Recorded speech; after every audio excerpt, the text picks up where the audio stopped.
बच्चों, तो आज ऑर्गेनिक केमिस्ट्री का एक नया चैप्टर हाइड्रोकार्बन्स। और ऑर्गेनिक केमिस्ट्री में अब तक आप काफी कुछ पढ़ चुके हैं, nomenclature, isomerism, general organic chemistry, reaction mechanism. इतनी ऑर्गेनिक करने के बाद हम हाइड्रोकार्बन स्टार्ट कर सकते हैं। अभी कई लोग कह रहे हैं कि रिएक्शन मैकेनिज्म बचा हुआ है, तो रिएक्शन मैकेनिज्म बचा है, उसको हम साइड में कंप्लीट करते रहेंगे। ठीक है, हफ्ते में उसके 1-2 वीडियोस अपडेट करते रहेंगे। और बहुत बड़ा है वो चैप्टर, चलता रहेगा। 11th के भी उसमें कंसेप्ट्स आ रहे हैं, 12th के भी आ रहे हैं। तो अब हाइड्रोकार्बन हम स्टार्ट कर सकते हैं। हाइड्रोकार्बन के अंदर हमको पढ़ना है alkane, alkene, alkyne, benzene. Alkane, alkene, alkyne और बेंजीन, इन सब की हमको methods of preparation, physical properties, chemical properties discuss करनी है। यानी बहुत सारे रिएक्शंस आने हैं। ठीक है, इन शॉर्ट यही समझो, रटने वाला काम आ गया है। ठीक है, अब इसमें से कई रिएक्शंस आपके रिएक्शन मैकेनिज्म में पढ़े हुए होंगे, कई एकदम नए होंगे। जो रिएक्शन आपको वहां मैं डिटेल में पढ़ा चुका हूं, यहां पे सिर्फ उनकी हेडिंग लिखूंगा और बता दूंगा कि रिएक्शन मैकेनिज्म के वीडियो नंबर दिस में इस रिएक्शन को आप देख सकते हैं यूट्यूब पे, फिजिक्स वाला टाइप करके जैसे बताते हैं। ठीक है, और कुछ रिएक्शंस यहां पे नए मिलेंगे, तो उन रिएक्शंस को भी और उनके मैकेनिज्म को और उनसे जुड़ी बातों को भी हम यहाँ पे डिस्कस करेंगे। तो हाइड्रोकार्बन में नोट्स बनाना बहुत इंपॉर्टेंट होगा, क्योंकि बहुत सारे नेम रिएक्शन आएंगे तो उनको याद करना होगा। मेरा एक सजेशन होगा, जहां जहां नेम रिएक्शन बने उनके लिए एक डिफरेंट कॉपी बना लो, पतली सी कॉपी, और सारे नेम रिएक्शन को उसमें लिखते जाओ। ठीक है, मेन नोट्स में तो रहेंगे ही, वहां से हटा के नेम रिएक्शन की अलग से कॉपी बना लो। अब यहाँ से 11th की केमिस्ट्री और 12th की केमिस्ट्री के लिए काफी कुछ लर्निंग पार्ट अब स्टार्ट होने वाला है ऑर्गेनिक के अंदर। तो मेरा नाम है अलक पांडे, हमारा आपका खूबसूरत सा चैनल फिजिक्स वाला, and a very happy propose day to all my dear students. Sir हमारा क्या प्रपोज डे? हमारा तो प्रपोज डे वही है कि न्यूक्लियोफाइल ने इलेक्ट्रोफाइल से कहा विल यू बी माइन, और फिर दोनों एक दूसरे के हो गए। पर ध्यान रखना, इलेक्ट्रोफाइल न्यूक्लियोफाइल एक दूसरे के तभी तक रहेंगे जब तक कोई स्ट्रॉन्गर न्यूक्लियोफाइल अटैक ना कर दे, है ना। तो लाइफ में भी यही होता है, जैसे ही स्ट्रॉन्गर न्यूक्लियोफाइल अटैक करेगा ना, तुमको छोड़ दिया जाएगा। सिर्फ पेरेंट्स होते हैं जो पकड़े रहते हैं, बाकी हर कोई छोड़ देता है मौका मिलने पे। तो हेडिंग लगाएंगे हाइड्रोकार्बन। अब जैसा कि हमसे हमारी प्रिय एक पुस्तक एनसीईआरटी बोलती है कि हाइड्रोकार्बन्स का अर्थ है हाइड्रोजन और कार्बन से बने हुए कंपाउंड। और बहुत बड़ी बात हो गई, तो सबको पता था। ठीक है, फिर एनसीईआरटी हमसे बोलती है कि इनका क्लासिफिकेशन करते हैं हम, हाइड्रोकार्बन्स का क्लासिफिकेशन करते हैं। ये सब जल्दी जल्दी पढ़ाऊंगा। बेसिकली आज हम पढ़ेंगे general methods of preparation of alkanes, उसके अंदर कोई 1-2 अच्छे मेथड। ठीक है, क्लासिफिकेशन में वो हमसे बोलते हैं कि भाई एक सैचुरेटेड हाइड्रोकार्बन होते हैं, एक अनसैचुरेटेड हाइड्रोकार्बन होते हैं, एक एरोमेटिक हाइड्रोकार्बन होते हैं। ठीक है, फिर उसको पूरा एक्सप्लेन करते हैं। तो यार तुमको तो पता है, सैचुरेटेड मतलब जिसमें सिंगल बॉन्ड हो या सिग्मा बॉन्ड हो, अनसैचुरेटेड जिसमें डबल बॉन्ड हो, ट्रिपल बॉन्ड हो यानी पाई बॉन्ड हो, और एरोमेटिक की तो पूरी कहानी है। एरोमेटिक क्या होते हैं, हकल्स रूल पढ़ा था आपने, 4n+2 पाई इलेक्ट्रॉन्स। और ज्यादा जानना है तो यूट्यूब पे टाइप करना है एरोमेटिक कंपाउंड फिजिक्स वाला, जीओसी के अंदर इसका प्यारा सा लेक्चर पूरा मिल जाएगा। एरोमेटिक कंपाउंड डिटेल में डिस्कस किया है। तो बेसिकली हमको सैचुरेटेड में एल्केन, अनसैचुरेटेड में एल्कीन, और ट्रिपल बॉन्ड वाले अनसैचुरेटेड में एल्काइन, और एरोमेटिक में बेंजीन। इतनी चीजें पढ़नी है। तो सबसे पहले स्टार्ट करते हैं सैचुरेटेड, और उसके अंदर जो पहली हेडिंग है वो है एल्केन की। तो सबसे पहले कि एल्केन क्या होते हैं। वो हाइड्रोकार्बन होते हैं जिसमें कार्बन हाइड्रोजन के बीच में और कार्बन कार्बन के बीच में सिंगल बॉन्ड हो। तो एल्केन्स का तो जनरल फॉर्मूला बनता है, वो बनता है CnH2n+2। n की वैल्यू 1 रखोगे तो आएगा CH4 मिथेन, n की वैल्यू 2 रखोगे तो C2H6 इथेन, 3 रखोगे C3H8 प्रोपेन, 4 रखोगे C4H10 ब्यूटेन। फिर वो हमसे कहते हैं एनसीईआरटी में कि आपको इसका नोमेनक्लेचर सिखाएंगे। चलिए, तो क्या नोमेनक्लेचर आपको सिखाना है? नहीं सर, मैं तो पढ़ रखा है। तो नोमेनक्लेचर अगर आपको देखना है तो यूट्यूब पे टाइप करेंगे नोमेनक्लेचर ऑफ एल्केन्स, फिजिक्स वाला। नोमेनक्लेचर के शुरुआत के 2-3 लेक्चर में मैंने ये चीजें क्लियर कर रखी है, मिथेन, इथेन, प्रोपेन, ब्यूटेन वगैरह वगैरह। फिर वो बताते हैं कि इसको हम होमोलॉगस सीरीज भी कहते हैं। होमोलॉगस सीरीज यानी सेम परिवार से बिलोंग करने वाले, ये सब सेम परिवार एल्केन से आए हैं। होमोलॉगस सीरीज क्या होती है? ऐसी सीरीज जिसमें नीचे जाने पे हर बार मेंबर CH2 से डिफर करे, नीचे जाने पे हर बार अगला मेंबर पिछले मेंबर से CH2 से डिफर करे। देखो ये इससे कितना आगे है, एक कार्बन दो हाइड्रोजन, ये इससे कितना आगे है, एक कार्बन दो हाइड्रोजन, ये इससे कितना आगे, एक कार्बन दो हाइड्रोजन। जनरल फॉर्मूला सबका क्या रहेगा, सेम। होमोलॉगस सीरीज में सबकी केमिकल प्रॉपर्टीज सेम, सबकी फिजिकल प्रॉपर्टीज या तो सेम होगी या एक ट्रेंड में बढ़ेगी, एक ट्रेंड में घटेगी, सबके जनरल मेथड्स ऑफ प्रिपरेशन भी सेम होंगे, इसको होमोलॉगस सीरीज। तो एग्जाम में अगर आपसे बोर्ड एग्जाम में पूछ लेता है होमोलॉगस सीरीज क्या होती है, तो ये एग्जाम्पल दे देना कि नीचे जाने पे हर मेंबर CH2 से बढ़ता जाता है, एटॉमिक वेट भी बढ़ता जाएगा, एटॉमिक वेट 14 से बढ़ेगा, कार्बन का 12, हाइड्रोजन का 1 और 2 हाइड्रोजन है तो 14 AMU। तो ये वाला कार्बन का देखो, एक कार्बन ज्यादा है, 2 हाइड्रोजन, एक कार्बन की वजह से 12 AMU, 2 हाइड्रोजन की वजह से 2 AMU, तो 14 AMU से बढ़ता जाएगा। सबकी फिजिकल केमिकल प्रॉपर्टीज सेम होंगी या सेम ट्रेंड होगा, और सबका general method of preparation same होगा। फिर एनसीईआरटी में हमसे कहते हैं कि आइसोमेरिज्म के बारे में भी थोड़ा जान लीजिए। अरे राम कितना सरदर्द, कितना बोरिंग बातें। तो आइसोमेरिज्म आपने पढ़ रखा है मेरे से। आइसोमेरिज्म एल्केन्स में किस तरह की दिखेगी, 3 तरह की आइसोमेरिज्म एल्केन में दिखती है। एक तो आपको मिलेगी स्ट्रक्चरल के अंदर चेन आइसोमेरिज्म, और आपको स्ट्रक्चरल के अंदर पोजिशन आइसोमेरिज्म, और इसके बाद आपको कन्फर्मेशनल आइसोमेरिज्म मिलेगी, जिसको हमने अभी तक पढ़ा नहीं है, आगे कभी पढ़ेंगे जब टाइम मिलेगा। कन्फर्मेशनल आइसोमेरिज्म, तो चेन पोजीशन तो हमने कवर कर रखा है, आपको यूट्यूब पे टाइप करना है आइसोमेरिज्म 01, आइसोमेरिज्म 02। शुरुआत के 2 लेक्चर में एल्केन्स के आइसोमेरिज्म कंप्लीट है। जैसे आपसे बोलूं मिथेन आइसोमेरिज्म शो करेगा, नहीं, इथेन नहीं, प्रोपेन नहीं, ब्यूटेन करता है। ब्यूटेन के आइसोमर्स याद हैं, इसको बोलते थे एन ब्यूटेन, और इसी का एक आइसोमर ये बनता था आइसोब्यूटेन। इसी तरह से पेंटेन में बन जाएंगे, ये दोनों आपस में क्या हो गए, चेन आइसोमर हो गए। तो ये सारी बातें बहुत बेसिक्स हैं जिनको आज हम नहीं डिस्कस कर रहे। हम बात करेंगे general methods of preparation of alkanes की। ये सारी बातों में कोई दम नहीं है, सब पढ़ी हुई चीजें अपनी, isomerism, nomenclature, reaction mechanism, GOC में सब चीजें हम पढ़ चुके हैं। हम पढ़ेंगे general methods of preparation of alkene. एक बात और वो हमसे करते हैं कि साहब ये जो एल्केन होते हैं इनको हम पैराफिन्स कहते हैं। क्या कहते हैं एल्केन्स को? पैराफिन्स कहते हैं।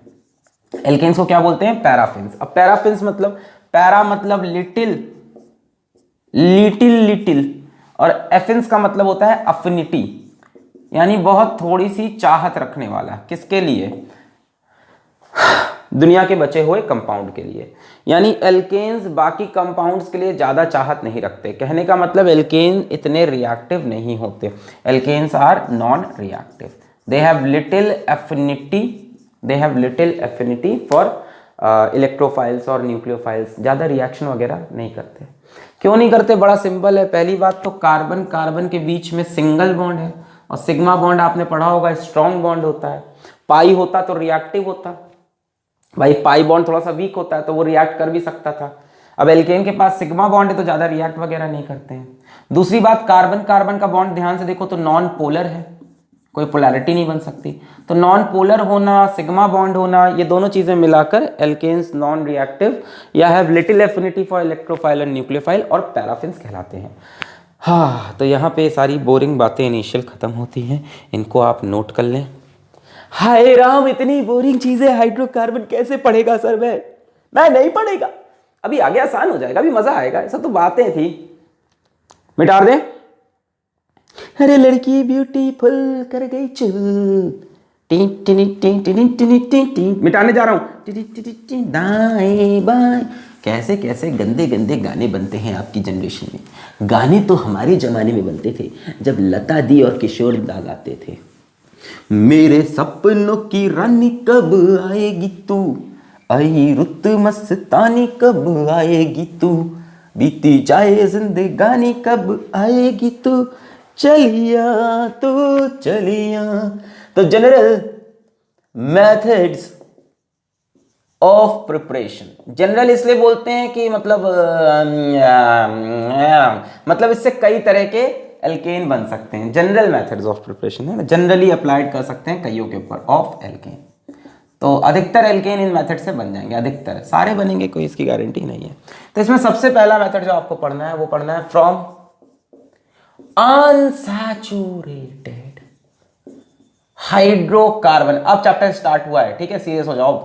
फ्रॉम अनसैचुरेटेड हाइड्रोकार्बन अनसैचुरेटेड मतलब जिसमें डबल बॉन्ड हो, ट्रिपल बॉन्ड हो, तो कई कंपाउंड में हो सकता है, C double bond O, C double bond N, ऐसे नहीं। यहां में हमको सिर्फ और सिर्फ अल्कीन और अल्काइन की बात करनी है, फ्रॉम अल्कीन एंड अल्काइन, ठीक है, फ्रॉम अल्कीन एंड अल्काइन क्या बनाएंगे, एल्केन बनाएंगे। जैसे मान लो अल्कीन है मेरे पास, CH2 डबल बॉन्ड CH2, बनाना एल्केन है, इससे एल्केन क्या बनेगा, CH3, इथेन बनेगा इथीन से, इथेन बनेगा इथीन से। कैसे बनेगा, अगर ये पाई बॉन्ड टूट जाए और यहां एक हाइड्रोजन यहां एक हाइड्रोजन मिल जाए, यानी H2 का एडिशन रिएक्शन हो, एडिशन रिएक्शन तो पढ़ा दिया ना हमने, स्टार्ट तो कर ही दिया, यानी एक हाइड्रोजन यहां एक हाइड्रोजन यहां जुड़ जाए और पाई बॉन्ड टूट जाए, तो बात बन जाए, तो बात बन जाए, यानी एडिशन ऑफ हाइड्रोजन।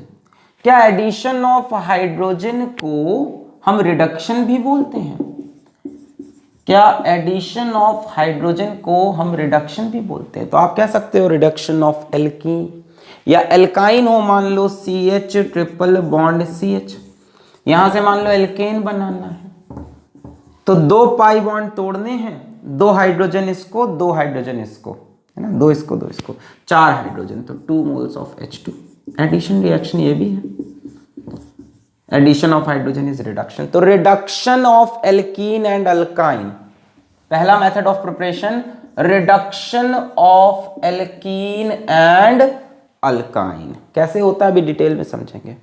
इसको कई लोग हाइड्रोजिनेशन नाम से भी बुलाते हैं, हाइड्रोजिनेशन, हाइड्रोजन का एडिशन हो रहा है ना, तो हाइड्रोजिनेशन, हैलोजन का एडिशन होता है तो हैलोजिनेशन, ठीक है, हाइड्रोजन का ऐड हो रहा है तो हाइड्रोजिनेशन। ये अपने आप होता नहीं, इसमें कैटलिस्ट की जरूरत होती है इस रिएक्शन, ये अपने आप होता नहीं रिएक्शन, इसमें कैटलिस्ट कई बार निकल लगा होता है, कई बार प्लैटिनम लगा होता है, कई बार पलेडियम, मेटल कैटलिस्ट होते हैं डी ब्लॉक से उठाए हुए पीरियोडिक टेबल में। तो इसको हम कैटालिटिक हाइड्रोजिनेशन भी बोलते हैं, कैटालिटिक हाइड्रोजिनेशन मतलब ये जो हाइड्रोजन का एडिशन है ये कैटालिस्ट के प्रेजेंस में होगा, निकल, प्लेटिनम, पलेडियम, अभी और डिस्कस करेंगे, पहले नोट करो बेसिक इतना। एल्कीन में भी होगा, एल्काइन में भी होगा, हाइड्रोजन का एडिशन होगा तो रिडक्शन बोला, कैटालिस्ट लगा के होगा तो कैटालिटिक हाइड्रोजिनेशन बोला, कैटालिटिक हाइड्रोजिनेशन बोला। नोट कर लें इतना, नोट कर लिया, मिटा दें। ये नेम रिएक्शन के अंदर आते हैं, इनका एक नाम भी अभी बता रहे हैं, नेम रिएक्शन है बढ़िया सा, सैबिटायर एंड सैंडर्स रिएक्शन, मिटा दें। चलिए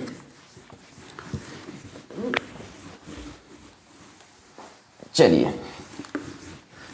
फ्रॉम अनसैचुरेटेड हाइड्रोकार्बन, तो मान लीजिए हमको CH2 डबल बॉन्ड CH2 दिया, तो प्लस लिखो हाइड्रोजन, एरो के ऊपर निकल लगा लो, ठीक है। निकल हाई टेम्परेचर पे रिएक्ट करता है 200 डिग्री सेल्सियस या 400 डिग्री सेल्सियस, तो निकल के लिए हाई टेम्परेचर यूज करेंगे, ठीक है। एक हाइड्रोजन इस पे एक इस पे ऐड हो गया, CH3।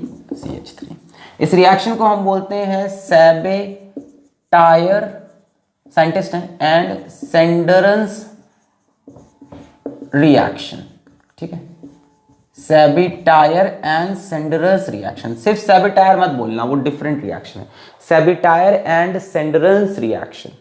स्पेलिंग में कोई भूल चूक हुई हो तो मुझे माफ करना, ठीक है। अब देखो इसको, मतलब और कोई एल्कीन भी हो सकता है, एल्काइन भी हो सकता है। ये जो मेथड है निकल लगा के हाइड्रोजन का एडिशन करना, इसको सैबिटायर एंड सैंडरस रिएक्शन। जैसे मान लो ये दे दें हम, मान लो CH3 CH double bond CH2 plus hydrogen, ठीक है। अब चाहो तो निकल लगा लो, चाहो तो प्लैटिनम लगा लो, चाहो तो पलेडियम लगा लो। प्लैटिनम और पलेडियम में खास बात क्या है कि ये रूम टेम्परेचर पे भी काम कर जाएंगे, ठीक है। निकल के लिए हाई टेम्परेचर चाहिए, प्लैटिनम पलेडियम लगाओगे तो रूम टेम्परेचर पे भी। एक हाइड्रोजन इसमें एक इसमें, CH3 CH2 CH3, प्रोप 1 इन से प्रोप एन बन गया, प्रोप 1 इन से प्रोपेन। तो कभी भी डबल बॉन्ड या ट्रिपल बॉन्ड वाले हाइड्रोकार्बन से सिंगल बॉन्ड में जाना है तो हाइड्रोजन का एडिशन करा दो इन the presence of catalyst, catalytic hydrogenation. मान लो ट्रिपल बॉन्ड वाला है sir, CH triple bond CH।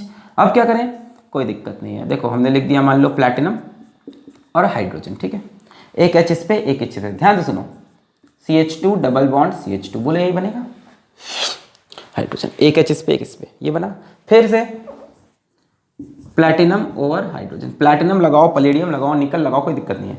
अब एक H इस पे एक H इस पे और पाई बॉन्ड ब्रेक हो गया। पहले एक पाई बॉन्ड ब्रेक हुआ फिर दूसरा। तो कई लोग सवाल पूछते हैं सर ये बनेगा कि वो बनेगा, कि मिक्सचर ऑफ बोथ बनेगा। नहीं बनेगा, सिर्फ लास्ट वाला। ये बहुत स्ट्रॉन्ग कैटलिस्ट होते हैं, सीधा रिड्यूस करके वहां पहुंचाएंगे। मतलब इस रिएक्शन को मैं एक लाइन में लिखूं तो एल्काइन को अगर रिड्यूस किया आपने इन कैटलिस्ट से, किससे, निकल, प्लैटिनम, पलेडियम से, तो सीधा एल्केन मिलेगा। इसकी उम्मीद मत करना एल्कीन की। अब कंट्रोल्ड रिडक्शन कर लो, कुछ कैटलिस्ट और लगा दो, कैटलिस्ट को पॉइजन कर दो, कैटलिस्ट को पॉइजन कर दो, खराब कर दो कैटलिस्ट को थोड़ा सा, तो कंट्रोल कर सकते हो यहां तक, ठीक है ना। पर जनरल कंडीशन में एल्काइन से सीधा एल्केन। जैसे बच्चा सोचता है ना कि सर ये बनेगा कि वो बनेगा।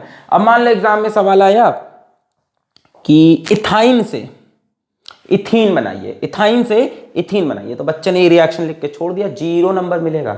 ये रिएक्शन यहाँ पे रुकता नहीं, अपने आप वहां जाके रुकता है, ठीक है। बैलेंस करना है तो यहाँ पे टोटल कितने हाइड्रोजन चाहिए, 2 इधर 2 इधर, 4 चाहिए, तो 2H2 लगा दो, एक H इधर एक H इधर एक H इधर एक H इधर, क्लियर है।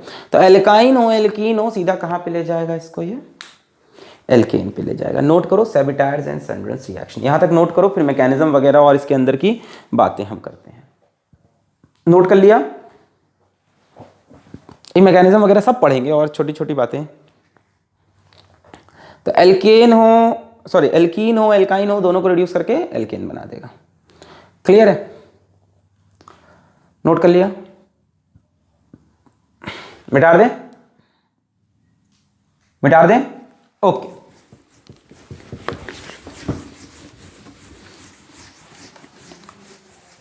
अच्छा, और मैंने क्या बताया कि निकल के लिए high temperature, platinum Palladium at room temperature, और एल्काइन होगा तो भी सीधा एल्केन पे पहुंचेगा। एल्काइन से एल्कीन पे अगर रोकना है तो उसको हम पढ़ेंगे प्रिपरेशन ऑफ एल्कीन के टाइम पे, ठीक है। वहां पे हमको एक बर्च रिडक्शन मिलेगा, एक लिंडलार कैटलिस्ट मिलेगा। तो वो 2 तरीके होते हैं जिससे हम एल्काइन से एल्कीन पे रोक लें कहानी को। अभी नहीं रोक पाएंगे, अभी निकल गई। अच्छा, और बात सुनो, और क्या बातें हो सकती हैं, और ये बातें हो सकती है कि ये जो एडिशन हो रहा है, ये जो एडिशन हो रहा है उसके रेट की बात करते हैं। बढ़िया सवाल, मान लो हमें 2 रिएक्शन लिख के दिए, बहुत बढ़िया सवाल है।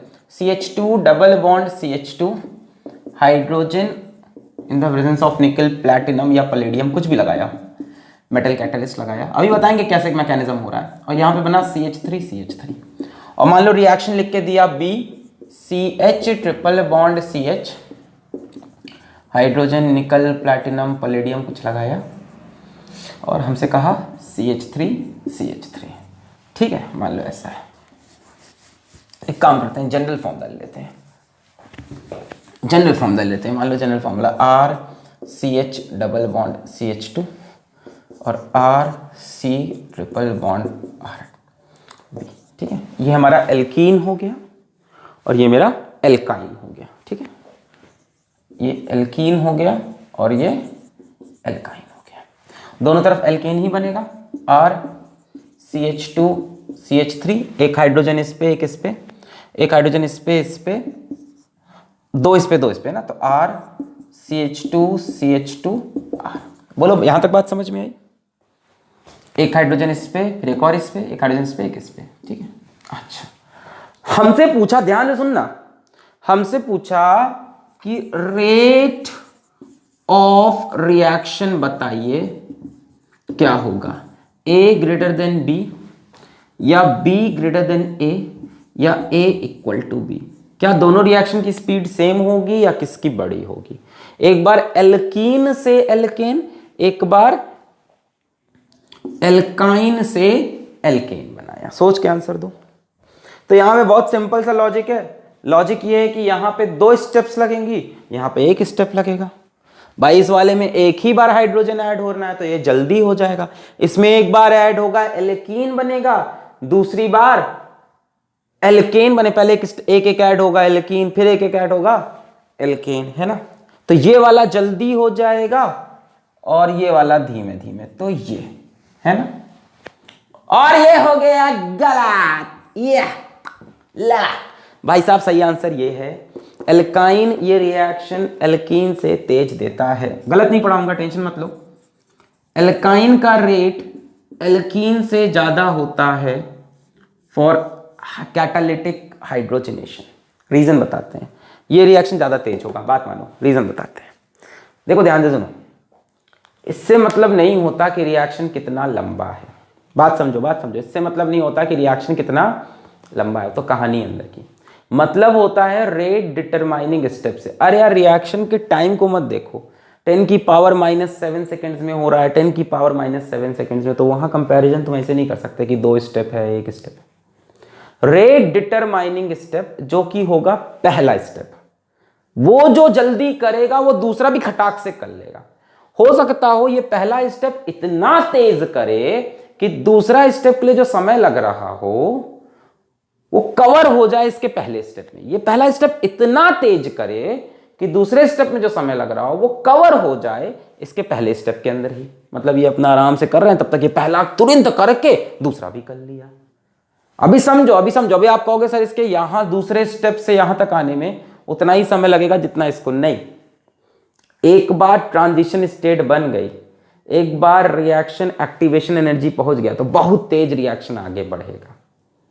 बात समझो, एक बार अगर वो अपनी एक्टिवेशन स्टेट में पहुंच गया तो रिएक्शन बहुत तेज आगे जाएगा। सेकंड स्टेप में फिर इतना समय नहीं लगे, खटाक से रिएक्शन।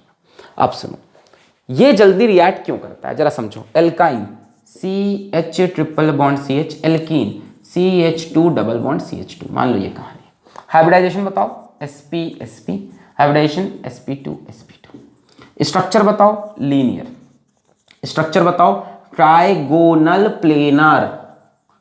भाई साहब इसकी ज्योमेट्री काफी कॉम्प्लेक्स है, अगर ध्यान से देखो तो ये ट्राइगोनल प्लेनर होगा, यानी R एक तरफ से लगा, हाइड्रोजन एक तरफ से लगा, यानी इनकमिंग हाइड्रोजन को काफी ज्यादा बाधाओं का सामना करना पड़ेगा इस केस में। और यहां पे लीनियर स्ट्रक्चर है, कार्बन कार्बन हाइड्रोजन हाइड्रोजन ऐसे खड़े हैं, आओ ऊपर से जुड़ जाओ, हमारे नीचे से जुड़ जाओ, हमारे पास पूरी जगह खाली है। सो इनका जो स्ट्रक्चर है वो बहुत इजीली इनकमिंग हाइड्रोजन को आने देगा। इनका जो स्ट्रक्चर है कैसा है, ट्राइगोनल प्लेनर। भाई कैसा स्ट्रक्चर होता है एल्कीन का, C डबल बॉन्ड C, एक हाइड्रोजन एक हाइड्रोजन, एक R एक हाइड्रोजन, ऐसा होगा स्ट्रक्चर। यानी इनकमिंग हाइड्रोजन को थोड़ा मेहनत करनी पड़ेगी। और इनका स्ट्रक्चर एल्काइन का C triple bond C H H। लो, तो इसका पहला स्टेप बहुत तेज होगा जो कि रेट डिटरमाइनिंग, और पहला स्टेप होते ही रिएक्शन अपने फॉर्म में आ जाता है कि अब तो रिएक्शन करना है, तो दूसरा स्टेप खट्टाक से कर लेता है। इसको बोलते हैं एक्टिवेशन एनर्जी का बैरियर। जैसे ही वहां पहुंचता है खट्टाक से आगे बढ़ जाता है। भाई सुबह अपने बेड से उठना टफ होता है। मान लो 2 व्यक्ति हैं, ठीक है, एक के पास ज्यादा काम है, बेड से उठना है, उसको 2 चैप्टर फिनिश करने हैं, ठीक है, और पहले वाले को बेड से उठ के 1 ही चैप्टर फिनिश करना है, ठीक है। यहां मैटर सिर्फ ये करेगा बेड से कौन पहले उठा, क्योंकि रेट डिटरमाइनिंग स्टेप होती है नींद से कौन पहले जागा। जो जागेगा वो 2 चैप्टर भी पढ़ डालेगा, ये वाला अभी तक सोया रहेगा। बात समझ रहे हो। भले ही इसको ज्यादा काम आगे करना था, पर पहला स्टेप इसने इतनी तेजी से किया कि अगला स्टेप अपने आप हो जाएगा। बेड से उठना रेट डिटरमाइनिंग स्टेप है। एक बंदे को 1 ही चैप्टर पढ़ना, एक को 2, पर जो उठ गया वो पढ़ डालेगा, जो सो रहा है उसको समय लग जाएगा, ठीक है। तो इस वजह से एल्काइन का rate of catalytic hydrogenation is more than alkene. Reason क्या बोलोगे कि यहां पे स्टेरिक हिंड्रेंस ज्यादा है। अगर आप इसको केमिस्ट्री की भाषा में बोलो तो स्टेरिक हिंड्रेंस है यहां पे, ठीक है। या और आसान तरह से बोलना चाहो तो बोल दो यहां पे सरफेस एरिया मोर है, सरफेस एरिया फॉर एडिशन ज्यादा मिल रहा है। भाई ज्यादा सरफेस एरिया खाली है एडिशन के लिए, तो चाहे ऐसे बोल दो कि यहाँ पे सरफेस एरिया मोर है, चाहे ऐसे बोल दो यहाँ पे स्टेरिक हिंड्रेंस ज्यादा है। In both case alkyne will give catalytic hydrogenation at a rapid rate. अब बच्चा यहाँ गलती करके आता है, वो सोचता है एग्जाम में कि इसको 2 स्टेप करना है, इसको 1 स्टेप करना है। याद रहेगा, बहुत बढ़िया। ऐसी ही छोटी छोटी बातें करनी है हम लोग को। मिटा दें इसको, सेबिटायर एंड सनरस रिएक्शन चला जाना चाहिए ये आपके किस में, नेम रिएक्शन वाली कॉपी में। हमेशा कोचिंग में हम इसे कॉपी बनवाते थे बच्चों से। मिटा दें, मिटा दें, ओके। चलो यहां तक कुछ बातें आपको समझ में आई, और चलते हैं रिएक्शन की डिटेल में, और चलते हैं रिएक्शन डिटेल में।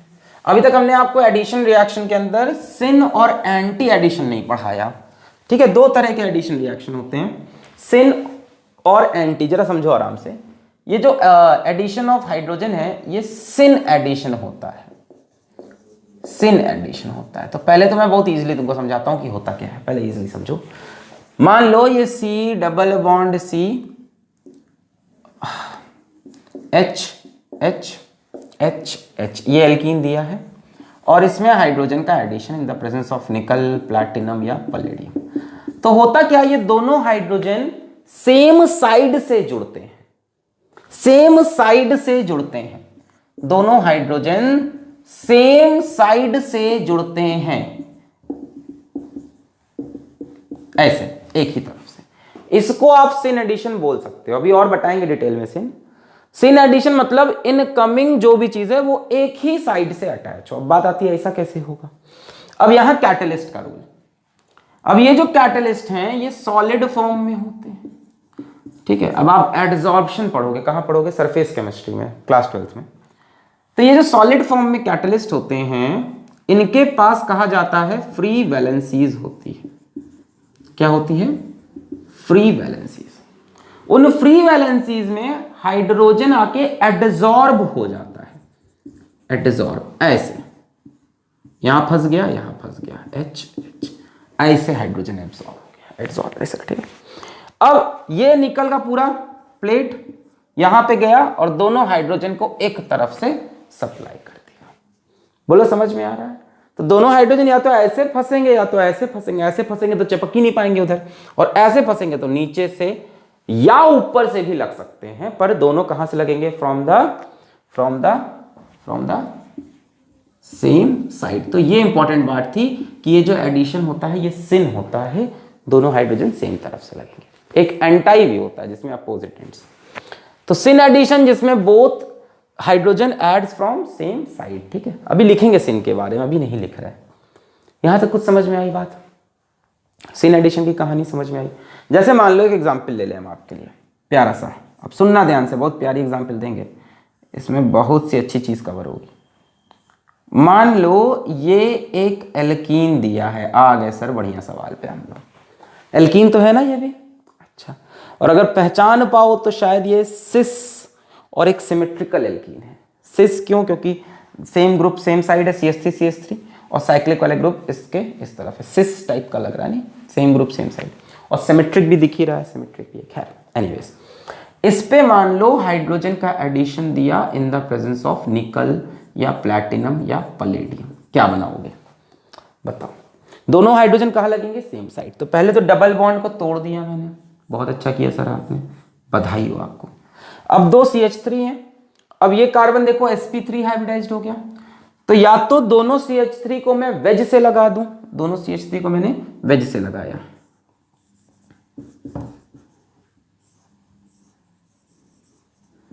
और दोनों हाइड्रोजन को डैश से, ऐसे। या तो दोनों CH3 को डैश से लगा दें और दोनों हाइड्रोजन को वेज से। In any case hydrogen same side से लगे, सेम साइड मतलब या तो दोनों हाइड्रोजन आगे से अटैक करेंगे, तब वेज से लगाना पड़ेगा, आगे वेज होता है, वेज ये होता है डार्क वाला, है ना। या तो दोनों हाइड्रोजन पीछे से अटैक करेंगे, पीछे से अटैक करेंगे तो क्या लगाओगे, डैश लगाओगे, डैश पीछे से होता है। तो ये स्ट्रक्चर आपका बन के आना है, या तो ये बना लो या तो ये बना लो, दोनों एक ही चीज है। ये भी बता दें आपको कि हाइड्रोजन को आप वेज से बना लो दोनों में, और CH3 को डैश से अटैच कर लो, बोथ आर सेम थिंग। अच्छा, यहां तक बात समझ में आई। मैं तुमसे पूछूं कि स्टीरियोकेमिस्ट्री क्या है रिएक्शन की, इसीलिए तो इतना आइसोमेरिज्म, इसीलिए तो इतना रिएक्शन मैकेनिज्म पढ़ाया है। अब स्टीरियोकेमिस्ट्री बताओ इसकी, कि ये ऑप्टिकली एक्टिव है कि इनएक्टिव है। ध्यान से देखो तो यहां पे 2 कायरल कार्बन है, एक ये कार्बन कायरल है, ये कार्बन कायरल। कायरल कार्बन वो होता है जिसकी 4 वैलेंसी डिफरेंट हो, एक तरफ CH3, एक तरफ हाइड्रोजन, एक तरफ ये ग्रुप, एक तरफ डिफरेंट ग्रुप। देखो यहाँ से डिफरेंट ग्रुप मिल रहा है, यहाँ से डिफरेंट ग्रुप मिल रहा है, यहाँ से। एक तो ये कायरल है, ये भी कायरल, एक तरफ CH3, एक तरफ H, एक तरफ ये सारे ग्रुप्स, मतलब इधर से कुछ कहानी, एक तरफ ये। तो 2 कायरल कार्बन है जिनकी 4 वैलेंसी डिफरेंट है। पर ओवरऑल आप समझ गए होंगे ये कंपाउंड ऑप्टिकली इनएक्टिव है because of plane of symmetry. याद आ रहा है? प्लेन ऑफ सिमेट्री की वजह से ये ऑप्टिकली इनएक्टिव हो गया।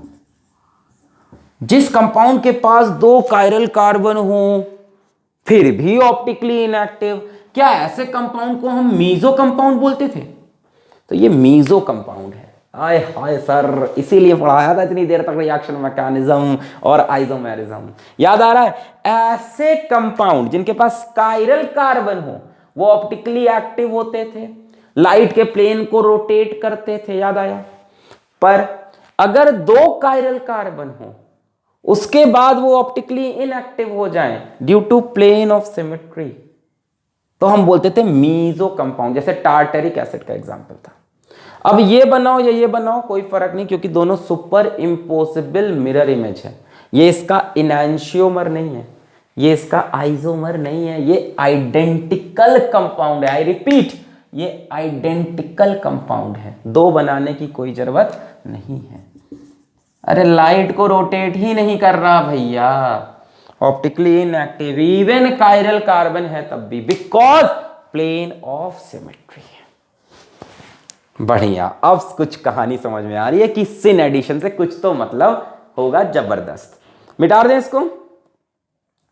सिन एडिशन कहानी समझ में आई? दोनों हाइड्रोजन आके कैटलिस्ट से चिपक गए, ऐसे एड्सॉर्ब हुए, एब्जॉर्ब नहीं, एड्सॉर्ब, और जाके चिपक गए। एड्सॉर्ब होता है जो सरफेस पे हो, एब्जॉर्ब होता है जो अंदर चला जाए एकदम।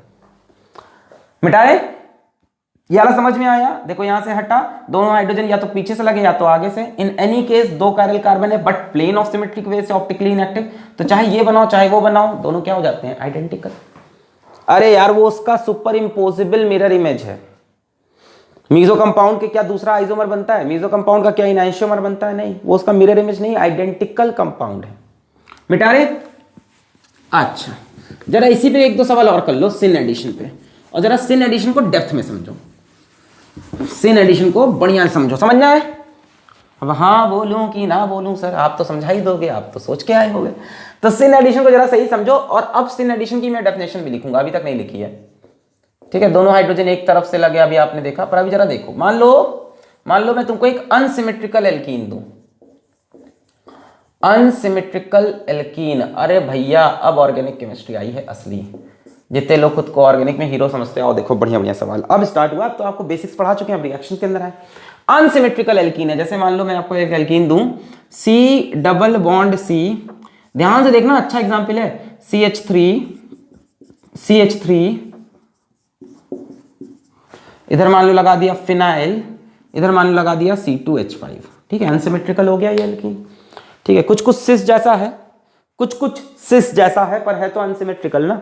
मतलब एक तरफ CH3, इधर भी CH3, पर इधर फिनाइल और इधर C2H5। वर्टिकल बनाया है इसको, तुम ऐसे इमेजिन कर लो, C double bond C, CH3 phenyl C2H5, इसी को मैंने ऐसे वर्टिकल बना दिया, ठीक है? तो सिस जैसा लग रहा है, पर सिस ट्रांस में तो नहीं। EZ नॉमेनक्लेचर लगाएंगे इसके ऊपर, EZ, सिस तो लगेगा नहीं, सिस ट्रांस में तो दोनों ग्रुप सेम होने चाहिए। खैर, अब इस पे H2 का एडिशन देखो, बड़ा खूबसूरत रिएक्शन। इस पे H2 का एडिशन, अब आपको फील होगा सिस होता है। सिन एडिशन क्या होता है?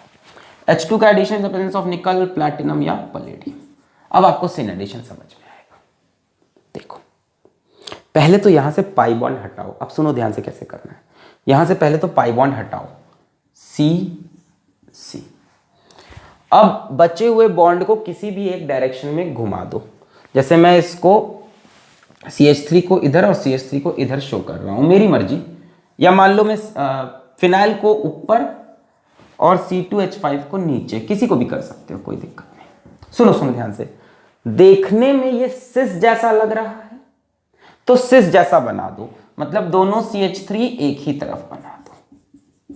अभी देखो अगर मैं डबल बॉन्ड लगा दूं तो ये यही कॉन्फ़िगरेशन तो है। थोड़ा सा घुमा के मैंने इसको सीधा रख दिया, कुछ नहीं किया, इसको घुमा के थोड़ा एक तरफ रोटेट किया, इधर से और इधर से सीधा रख दिया, ठीक है, यानी फिनाइल के अपोजिट एंड पे C2H5 है और CH3 के सामने CH3 है। ठीक है, CH3 दोनों एक तरफ है कार्बन की, तो एक तरफ, और फिनाइल और C2H5 को मैंने ऐसे बना लिया। ठीक है, अभी कोई टेंशन नहीं है। अब सिन एडिशन का मतलब जो जगह खाली हो, जहां जगह खाली हो वहीं एडिशन कर दो। यह है सिन का एक्चुअल मतलब। जहां जगह खाली, गलत कुछ नहीं है, 100% सही आएगा, अभी टेंशन नहीं लो। जहां जगह खाली हो वहां एडिशन कर दो। अभी एक और एग्जांपल, 2 और एग्जांपल कराते जाएंगे, अभी 3 एग्जांपल कम से कम और कराएंगे, टेंशन खत्म। मैंने कहा ऐसा एल्कीन दिया है अनसिमेट्रिकल सा, अभी सिमेट्रिकल भी लेंगे, अभी समझाएंगे क्या है। मैंने कहा इसको सीधा बना लो, अभी भी ऐसा ही लग रहा है देखने में, चलो डबल बॉन्ड रखे हो, सेम चीज है अभी भी। फिर डबल बॉन्ड हटाया, अब जगह कहां खाली है बताओ, एक यहां एक यहां, तो एक हाइड्रोजन यहां लगा दो, ध्यान से, एक हाइड्रोजन यहां लगा दो। अब एक चीज और सोच सकते थे आप कि सर चलो कार्बन कार्बन ऐसे बनाया, फिनाइल और C2H5 को सीधा कर लिया आपने कहा तो मान लिया, दोनों CH3 को हम इधर भी तो लगा सकते हैं। अरे अभी भी तो ये सिस जैसा दिख रहा है, बोलो दोनों दिख रहा है, ठीक है चलो लगा लो। जहां जगह खाली हो वहां हाइड्रोजन। अब ध्यान से देखो, ये दोनों अलग अलग कंपाउंड है कि आइडेंटिकल तो नहीं है। अगर ये मीजो निकला तो ये दोनों आइडेंटिकल होंगे, और मीजो नहीं निकला तो एक D फॉर्म होगा, एक L फॉर्म होगा, एक R होगा, एक S होगा, आराम से। क्या इसमें कोई प्लेन ऑफ सिमेट्री है? नहीं है। ऊपर फिनाइल ग्रुप लगा हुआ है, नीचे C2H5 ग्रुप लगा है। फिनाइल ग्रुप सब जानते हैं ना, पीएच ग्रुप। मैं हर लेक्चर में ये सारी चीजें बताता हूं क्योंकि मैं हमेशा चाहता हूं मेरा लेक्चर एक एवरेज बच्चे को जरूर समझ में आए। एवरेज, बिलो एवरेज कुछ नहीं होता है, सब लोगों ने टैग दिए हुए हैं। यार पढ़ाई करने आए हो, खाने की भूख है तुम्हारे अंदर, खा के जाओगे सब चीजें, नोट्स करते रहो। ठीक है, तो ये फिनाइल ग्रुप लगा है, नीचे C2H5, यानी यहां से प्लेन ऑफ सिमेट्री बना दोगे, पर दोनों तरफ आइडेंटिकल तो नहीं है, सिमेट्री तो नहीं है, मतलब कोई प्लेन ऑफ सिमेट्री नहीं है। ये कार्बन कायरल, ये कार्बन कायरल, बढ़िया ऑप्टिकली एक्टिव। इस कार्बन की 4 वैलेंसी देखो, एक तरफ हाइड्रोजन, एक तरफ CH3, एक तरफ फिनाइल, एक तरफ ग्रुप, एक तरफ हाइड्रोजन CH3 C2, एक तरफ ग्रुप, मतलब बढ़िया ऑप्टिकली एक्टिव है। अगर ऑप्टिकली एक्टिव है तो बच्चों इसकी जो मिरर इमेज बनाई है वो नॉन सुपर इम्पोसिबल होगी, नॉन सुपर इम्पोसिबल होगी, यानी ये भी ऑप्टिकली एक्टिव होगा। एक D फॉर्म होगा तो एक L फॉर्म होगा, एक L फॉर्म होगा तो एक D फॉर्म होगा, एक R फॉर्म होगा तो एक S फॉर्म होगा। खैर यहाँ तो RS RS का नोमेनक्लेचर पूरा अलग चलेगा। एनीवेज, यानी ये बनेंगे pair of enantiomers, pair of enantiomers. हाय हाय, सेबेटायर एंड सडनर रिएक्शन की अंदर की कहानी ये सब है कि आपने स्टीरियोकेमिस्ट्री समझी, सिन एडिशन समझा, और समझा यहाँ पे पेयर ऑफ इनैंशियोमर्स। और अगर दोनों बन जाएंगे तो बच्चों हम ये बोल सकते हैं कि रेसमिक मिक्सचर बना है। इसीलिए मैं बोल रहा था कि रिएक्शन मैकेनिज्म, आइसोमेरिज्म सब पढ़कर यहाँ आओ तब मजा आएगा। ये क्या बना है? Racemic mixture. क्लियर है? कभी भी अनसिमेट्रिकल एल्कीन में अगर सिन एडिशन, सिन क्या कोई भी एडिशन हो तो खैर, कभी भी अनसिमेट्रिकल एल्कीन में, अनसिमेट्रिकल है ना, अगर एडिशन लोगे तो हमेशा इनैंशियोमर बनेगा। लिख लो इसको कॉपी में अपने हिसाब से। Any unsymmetrical alkene on addition gives enantiomers या रेसमिक मिक्सचर, एक D एक L। एक और कराएंगे यार, टेंशन क्यों ले रहे हो? मिटा दें इसको, मिटा दें। क्या किया मैंने? इसको सीधा, दोनों CH3 एक तरफ, दोनों हाइड्रोजन एक तरफ से अटैक कराए।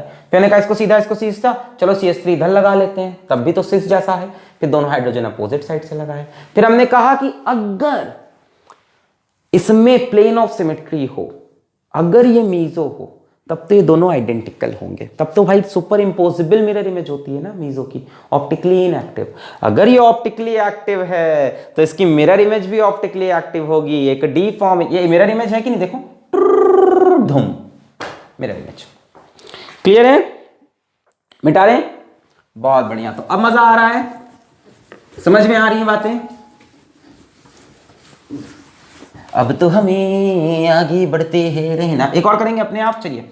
अब तो हमें साथी बस इतना ही है कहना। इसको खुद से करके दिखाइए। अब जो भी हो शोला बन के पत्थर है पिघलाना, अब जो भी हो बादल बन के पर्वत पर है छाना, कंधों से मिलते हैं कंधे, कदमों से कदम मिलते हैं, हम चलते हैं। कुछ कुछ ट्रांस जैसा है ये, है तो अनसिमेट्रिकल, है तो अनसिमेट्रिकल, सिमेट्री कहाँ है, कहीं से सिमेट्री नहीं, पर ट्रांस जैसा है, एक CH3 इधर एक CH3 इधर। चलिए इसका एडिशन रिएक्शन करिए और मेरे को बताइए क्या बनेगा, रेसमिक मिक्सचर बनेगा कि मीजो कंपाउंड बनेगा। मीजो बनेगा तो एक ही बनेगा, रेसमिक बनेगा तो D और L बनेगा। चलिए सोचिए, पॉज करके। हम दिल दे चुके सनम तेरे हो गए हैं, मैं करूं? आंसर है रेसमिक मिक्सचर, क्योंकि अनसिमेट्रिकल एल्कीन का एडिशन करोगे रेसमिक मिक्सचर। अनसिमेट्रिकल एल्कीन का कोई भी एडिशन, सिन एंटी जो भी हो, अभी तो सिन पढ़ रहे हैं इसको, रेसमिक मिक्सचर। आओ देखते हैं मैं इसको कैसे बना लूं। C डबल बॉन्ड C, एक CH3 इधर एक CH3 इधर, इस पे लगा है PH, इस पे लगा है C2H5। बोलो सही है? एक कार्बन पे CH3 और C2H5, एक कार्बन पे PH और CH3। मैंने इसको ऐसे बना लिया, इस पे एक तरफ CH3 एक पे फिनाइल, ऐसे ऐसे कर लो, इस पे CH3 फिनाइल बना सकते हैं ऐसे। एक कार्बन पे CH3 और फिनाइल लगा है, एक कार्बन पे CH3 और C2H5 लगा है, और CH3 अपोजिट साइड है। कुछ कुछ ट्रांस जैसा देखने में लग रहा है, ठीक है। अभी सिस ट्रांस का मतलब ही नहीं है अनसिमेट्रिकल में। एडिशन करोगे racemic mixture, C single bond C, phenyl को ऊपर लगा लिया, C और C2H5 को नीचे लगा लेते हैं, फिनाइल को ऊपर C2H5 को नीचे, ठीक है। अब CH3 को अपोजिट साइड लगा दो तो ट्रांस जैसा दिखने लगेगा। देखो अभी भी तो ट्रांस है, अगर यहां डबल बॉन्ड बना दूं तो CH3 अपोजिट साइड दिख रहे हैं डबल बॉन्ड के, मैंने डबल बॉन्ड हटाया। अब सिन एडिशन का मतलब क्या है, जरा ध्यान से पढ़ो। जहां जगह खाली हो वहीं एडिशन। अब सेम साइड इन साइड मत सोचना, सिन का मतलब जहां जगह खाली हो वहां एडिशन कर दो। तो एक हाइड्रोजन यहां, एक हाइड्रोजन यहां, बन गया। अच्छा जरा दूसरी कॉन्फ़िगरेशन देखो, C ऊपर मैंने सर PH लगा दिया, नीचे C2H5 लगा दिया, ठीक है। PH ऊपर से, अब CH3 अपोजिट साइड में लगाना है। क्या ऐसे भी कर सकते थे, ये वाला CH3 इधर, ये वाला CH3 इधर, इसका अपोजिट। जहां जगह खाली वहां हाइड्रोजन, जहां जगह खाली वहां हाइड्रोजन। ध्यान से देखो, दोनों मिरर इमेज है, नॉन सुपर इम्पोजिबल है, क्योंकि इसमें कोई प्लेन ऑफ सिमेट्री नहीं है। पेयर ऑफ एनैंशियोमर्स यानी रेसमिक मिक्सचर बना है। मैंने कुछ नहीं किया, मैंने C लिया, जो ग्रुप्स डिफरेंट थे उनको मैंने लीनियर लगा लिया, PH और C2H5, CH3 अपोजिट एंड्स में लगा दिया, एक CH3 इधर एक इधर, फिर जहां जगह खाली थी हाइड्रोजन मैंने फिर वही किया, लीनियरली लगाया। इस बार CH3 को इसके अपोजिट कर दिया, इसका डिफरेंट कर दिया, और हाइड्रोजन को अपोजिट एंड से, यानी एक तो ये बनेगा एक तो ये बनेगा, पेयर ऑफ एनैंशियोमर्स बनेंगे, रेसमिक मिक्सचर बनेगा।